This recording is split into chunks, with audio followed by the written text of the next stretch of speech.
There's a story unfolding right now that almost nobody is connecting the way it should be connected. The President of the United States flew to Beijing this week with the chief executive of Boeing sitting in his delegation. And from a state dinner inside the Great Hall of the People, Donald Trump went on Fox News and told Sean Hannity that Xi Jinping had just agreed to order 200 Boeing jets. Boeing wanted 150, the president said. They got 200. Now think about how that sentence is supposed to land.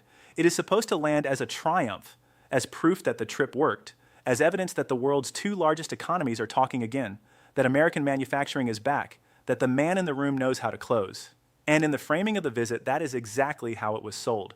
But within minutes of the announcement, Boeing's own stock fell almost 4%. Within an hour, Wall Street analysts who had been tracking this deal for months were on television explaining why a 200-jet order, what would be the largest single Chinese commitment to Boeing in nearly a decade, was being treated by the market as a disappointment. And about 3,000 kilometers to the north, in a quiet town called Mirabel, just outside Montreal, the Canadian Prime Minister was watching the same news. Mark Carney has reason to watch it carefully, because 8 days earlier, on a single afternoon in that same Quebec town, Carney had quietly signed the largest order for a Canadian-built commercial aircraft in the entire history of this country. Most coverage is treating these two stories as if they belong on different pages of the newspaper. They do not. Over the next few minutes, I'm going to show you exactly what happened, why it happened in this order, and why the contrast between what Donald Trump brought back from Beijing and what Mark Carney already had in his pocket may be the most revealing economic story of the year so far. Here's what actually happened in Beijing. On the second day of his state visit to China, President Trump sat down for a televised interview with Fox News host Sean Hannity. He had spent the day in meetings with President Xi Jinping, he had attended a state banquet at the Great Hall of the People, and during the interview, he said this: Xi had agreed that very day to order 200 Boeing aircraft. He used the phrase 200 big ones. He emphasized the jobs. He repeated twice that Boeing had asked for 150 and that he had pushed the number to 200. The Treasury Secretary Scott Bessent had been signaling for days that a large Boeing order was coming. The Boeing chief executive Kelly Ortberg had personally flown with the president as part of a delegation of senior American business leaders, a delegation that included the chief executives of Apple, BlackRock, and Tesla, as well as the head of Goldman Sachs. By any measure, this was the most concentrated assembly of American corporate power to visit Beijing in years, and the headline they wanted to bring home was Boeing. That is the official framing. The operational timeline tells a different story. For nearly a decade, Boeing has been effectively locked out of the Chinese market. The freeze began with the global grounding of the 737 MAX after 2 fatal crashes, and it deepened as trade tensions between Washington and Beijing escalated through 3 different presidential terms. Between 2018 and the start of this year, Boeing delivered just over 100 aircraft to Chinese customers in total, roughly the same number of MAX jets that Chinese airlines accepted in a single year in 2018 alone. During that drought, Boeing's main competitor, the European manufacturer Airbus, moved in. Airbus did not just take some of China's business. Airbus took almost all of it. In 2019, China's national aviation regulator placed a single order for 300 Airbus aircraft, and multiple large orders followed. By this year, Airbus had built a position in the Chinese market that aerospace analysts describe as dominant. China is on track to become the world's largest aircraft market within the next 20 years. Its commercial fleet is expected to roughly double to nearly 10,000 aircraft. Boeing being shut out of that market is not a quarterly problem. It is an existential problem. So when reports began circulating earlier this year that Boeing and Beijing were negotiating a major package, the numbers being discussed were enormous. Bloomberg News reported in March that the deal could involve up to 500 narrow-body 737 MAX jets. Reuters reported similar figures sourced from industry insiders. The investment bank Jefferies modeled a potential order of 500 to 600 aircraft, with another roughly 100 wide-body jets on top of that. By the time the president's plane touched down in Beijing, prediction markets were assigning an 82% probability to a major Boeing announcement. The expectation, in other words, was not whether, it was how big. 200 jets is a real number. By the standard of the last 8 years, it represents a significant return to a market Boeing badly needs. But 200 jets is also less than half of what the market was modeling. And in the announcement Trump made on Fox News, he did not specify which aircraft were included. He did not name the airlines that would take delivery. He did not say whether the agreement was a firm contract, a preliminary framework, or a political commitment that still needs to be turned into signed paperwork. He said 200 big ones. He said it was a lot of jobs. The market priced what the market saw. Boeing shares fell by roughly 4% in afternoon trading, their largest single-day decline in months.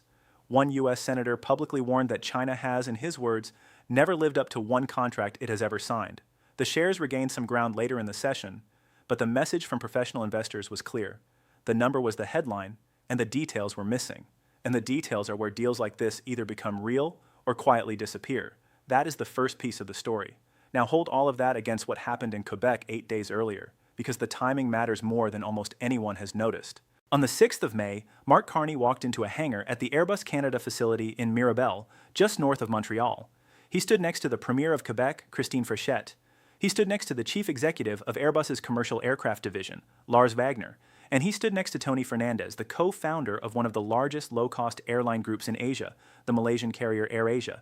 In that hangar, they signed an order for 150 Canadian-made A220 jets, with options for another 150. The list price value of the firm portion of that order is approximately $19 billion. $19 billion in aircraft, every single one of them to be assembled in Mirabel, Quebec. It is the largest single firm order ever placed for the A220 program in its entire history.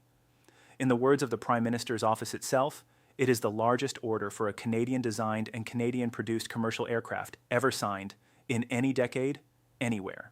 And it pushed the A220 program past 1,000 total orders for the first time. Now consider what that means in practice.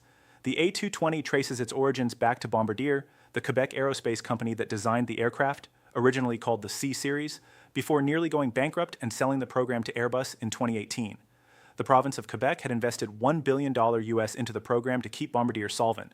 For years, the question hanging over Mirabel was whether the production line could even survive. Airbus was producing only 7 or 8 A220s a month, while the break-even rate was 14. Local economic development authorities had spent years quietly worrying about layoffs. This order changes that calculation completely. The AirAsia agreement gives the Mirabel facility a backlog deep enough to anchor production into the 2030s. It locks in work for more than 4,600 assembly staff, 4,600 Canadian aerospace workers whose jobs are now secure for years. It supports more than 850 Canadian suppliers, from machine shops in the Laurentides region north of Montreal to engineering firms in the city itself. It transforms Mirabel from a struggling program into one of the largest commercial aircraft success stories Canada has ever produced. The Prime Minister addressed the AirAsia chief executive directly at the ceremony. He thanked Tony Fernandez for, in his words, the trust being placed in Canadian workers, in Quebec, and in Mirabel. He said Fernandez was choosing the best at exactly the right time. It was not a speech designed to make American headlines. It was a speech designed to make Canadian payroll stable for the better part of a decade, and it happened with almost no American attention. There is one more layer here that you need to understand. AirAsia is a Malaysian airline. Malaysia, like much of Southeast Asia, sits inside the wider Chinese economic orbit. The A220 program in Mirabel is co-owned by Airbus, a European manufacturer, and by the province of Quebec, which holds a 25% stake. Production lines for U.S. customers are run separately at a facility in Mobile, Alabama. The Mirabel line, the one that just received this $19 billion order, builds aircraft for the rest of the world, including increasingly customers across Asia. In January of this year, Mark Carney became the first Canadian Prime Minister in nearly a decade to visit Beijing. He met with President Xi, he met with Premier Li Qiang, he met with the chairman of the Standing Committee of the National People's Congress, Zhao Leiji. He signed a new strategic partnership covering trade, energy, and aerospace. In that same agreement, China explicitly committed to welcoming Canadian investment in aerospace and advanced manufacturing. He came home with a preliminary deal on canola tariffs. Chinese tariffs on Canadian canola seed were scheduled to drop from a combined rate of roughly 85% down to approximately 15%, a change that unlocks roughly $3 billion in Canadian export orders. And in the same package, Carney set a national target to increase Canadian exports to China by 50% by 2030. That visit happened 4 months before Donald Trump flew to Beijing with the Boeing chief executive in his delegation. 4 months before, Carney was there first. He met the same leaders, he signed papers in the same Great Hall, and he was there with a strategy that did not depend on a single press conference to define whether it had succeeded. And here's where the two stories intersect in a way that should concern anyone watching the global trade map being redrawn in real time.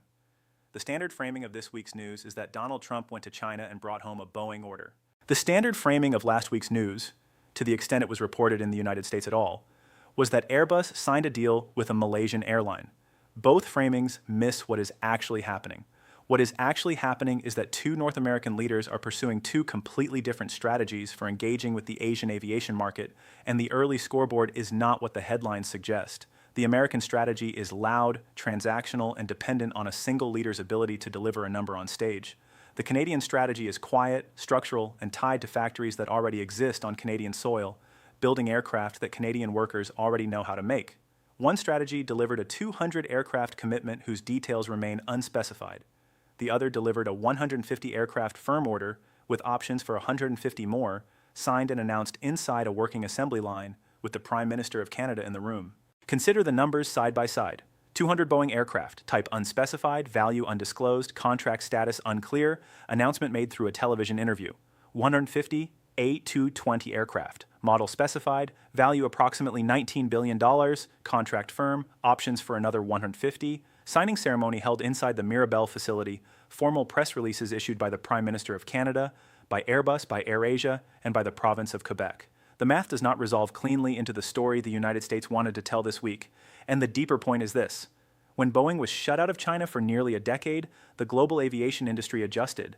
Airlines that needed narrow-body aircraft for Asian routes did not stop ordering. They ordered Airbus. They ordered the A320 family. They ordered the A220. They built fleets that depend on European and Canadian production lines, and those production lines did not sit idle waiting for American policy to stabilize. They expanded. They took the work. They built the relationships. The Mirabel order is one piece of that larger reality. There is a particular irony in the Mirabel story that deserves to be named. The aircraft now being assembled there, the A220, was originally a Canadian design, developed by Bombardier as the C-Series. Bombardier nearly went bankrupt building it. The province of Quebec poured $1 billion into the program to save it, and then in 2018, Bombardier handed the entire program over to Airbus, essentially for free. At the time, that transfer was treated in Canadian financial pages as a defeat, a Canadian company forced to give away its best technology to a European competitor. 8 years later, that same program, now under European management on a Canadian assembly line, has just received the largest order in its history. The aircraft Canada once almost lost has become the aircraft Canada is now selling to the world. That story is not over. With the AirAsia order in hand, Airbus is now seriously considering whether to launch a stretched version of the A220, an aircraft that would compete even more directly with Boeing's 737 MAX, the same aircraft Trump is now trying to sell to China. What the Trump administration is now trying to do is reverse a decade of lost ground in a single week of negotiations. The 200-jet announcement, if it is firmed up and delivered, will help. Boeing badly needs it. American aerospace workers badly need it. But it does not undo what happened during the years Boeing was absent. It does not unwind Airbus's dominance in Chinese deliveries. And it does not change the fact that on the other side of the same continent, Canada has spent the last 12 months quietly building a parallel strategy that is now starting to pay off. There is one more contrast worth naming. The Canadian approach to China under Mark Carney has been described by his own government as pragmatic, interest-based, and aimed at strategic autonomy. Canada continues to maintain tariffs on Chinese electric vehicles.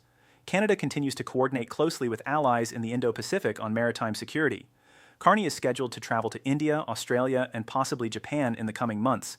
The Canadian engagement with Beijing is not a romance. It is a recalculation, and it is being conducted in coordination with Canada's broader middle power network, not in isolation from it. The American approach this week was different. It was bilateral. It was transactional. It was personal.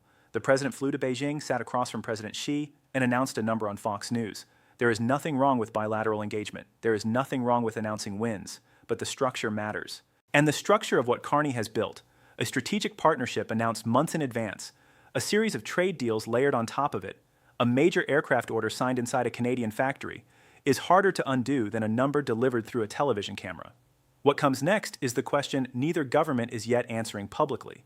Boeing still has to convert Trump's announcement into a firm contract. Chinese state airlines still have to decide which aircraft models they will actually take and on which delivery schedule. The deal could be confirmed in the coming weeks. It could be quietly revised. It could, in the worst case for Washington, follow the path of the January 2020 commitment, when Beijing pledged to purchase $77 billion in U.S. goods, including aircraft, and then never followed through after the pandemic hit. The history of large Chinese commitments to Boeing is a history of headlines that did not always survive contact with the next political cycle. Meanwhile, in Mirabel, the first AirAsia A220 is scheduled for delivery in the first quarter of 2028. The assembly line is running, the supply chain is moving. The Quebec government is already revising its growth projections. That order is not waiting for a press release, it is already at work. You remember the world we used to live in, the world where America led, Canada followed, and the major announcements about the global aviation industry came out of Washington or Chicago, not out of Ottawa or Montreal. That world is changing, not because Canada is louder. It is changing because Canada is quieter, and the work it has been doing quietly is starting to produce results that the louder version of American statecraft cannot match. 200 Boeing jets, terms to be announced. 150 A220s, terms already signed. The contrast tells you almost everything you need to know about how the next decade of North American economic strategy is going to be fought, and where the winds are most likely to land. If this story is telling you something you have not heard elsewhere, share it. Drop your thoughts in the comments. I want to hear them. Like the video if you want more of this, and I will see you in the next one.